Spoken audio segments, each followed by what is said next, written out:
Hi, my name is Pete Jones. I'm working for Sea Kayaking Wales this week, and we're up in the Slate Isles.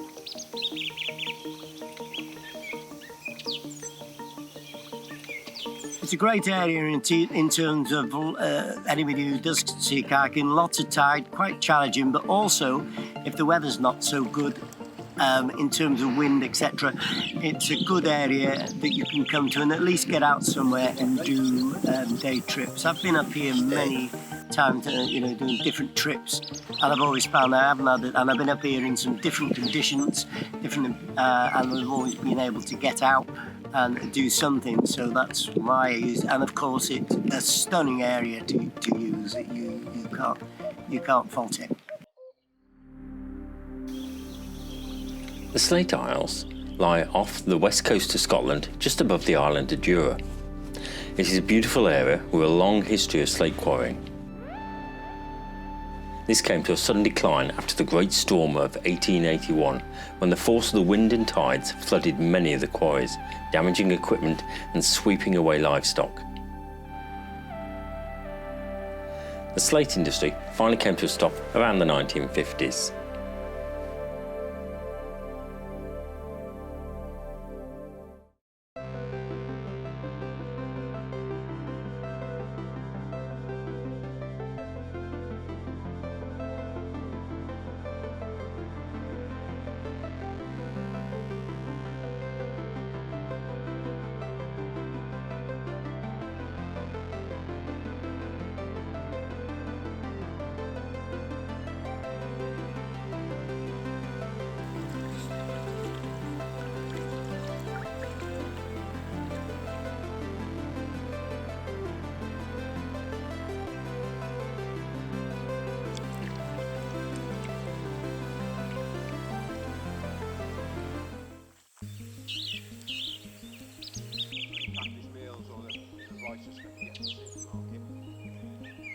One of the joys of expedition life is finding the perfect overnight camp. Flat ground without too many midges, and hopefully not too far from our kayaks. Sighted for the perfect view of the sunset. Once the tent is up and the sleeping bag is out, it's time to get the stove going. Then find a spot to sit and watch the world flow by with a warming mug of coffee, chatting about the day. This is the perfect time to unwind and relax. Welcome to Scotland.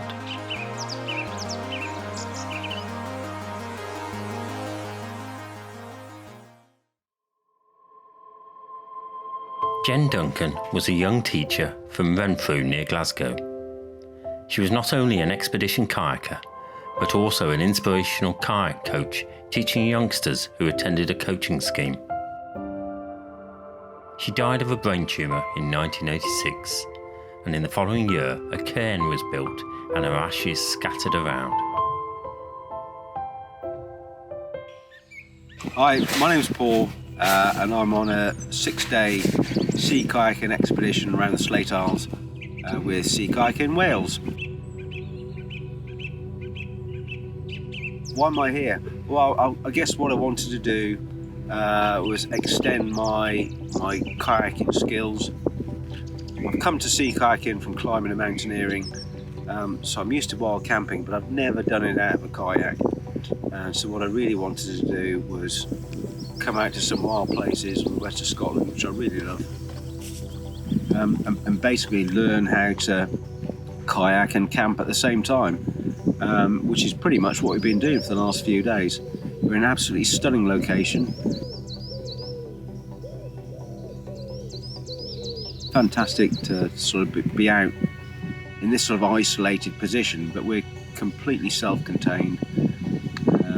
We've got everything we need. We're not exactly slumming it, so in a sea kayak you can get an awful lot of Shiraz, ground coffee, coffee makers. So we don't rough it on sea kayaking expeditions. We just go to some great places.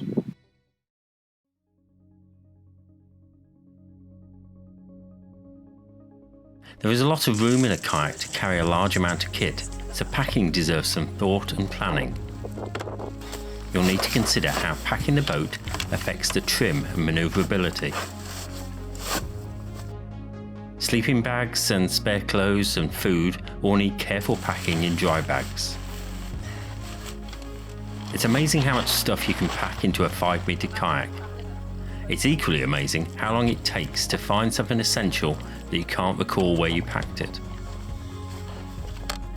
Try to pack the heaviest items along the midline of the boat as close to the centre point as possible.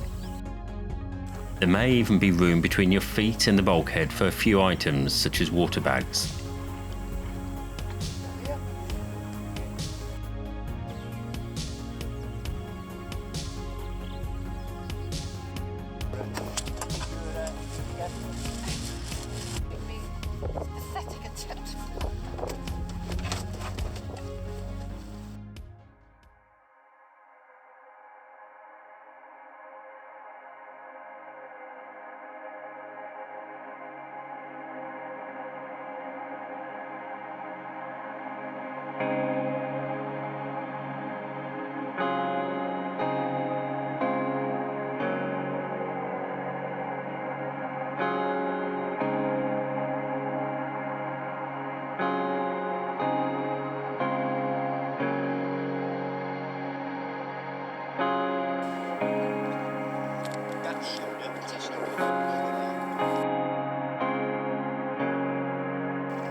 So what I liked about the Slate Isles sea kayaking expedition, we've had a fantastic laugh for starters, a great bunch of people, we've all got on, had a really good laugh together, so that's been one of the things. And I think the other one is the fact that we're self-sufficient and we've been going to some stunning locations. I think you could probably only access with a sea kayak. So we've camped with the sun setting over a group of islands, and the view is just to die for. And you know, I don't think you can beat that with any other way of travelling around. It's been fantastic.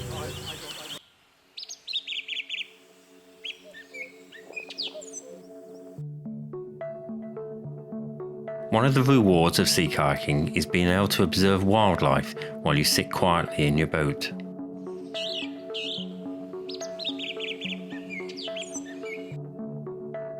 It is such a joy when seals or porpoises swim by.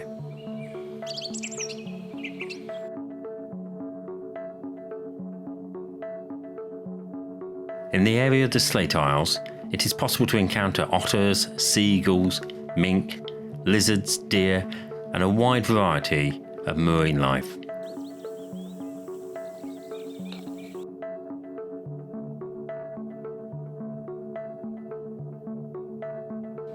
The pace of travel allows us to marvel at the variety of plants and animals as we glide past.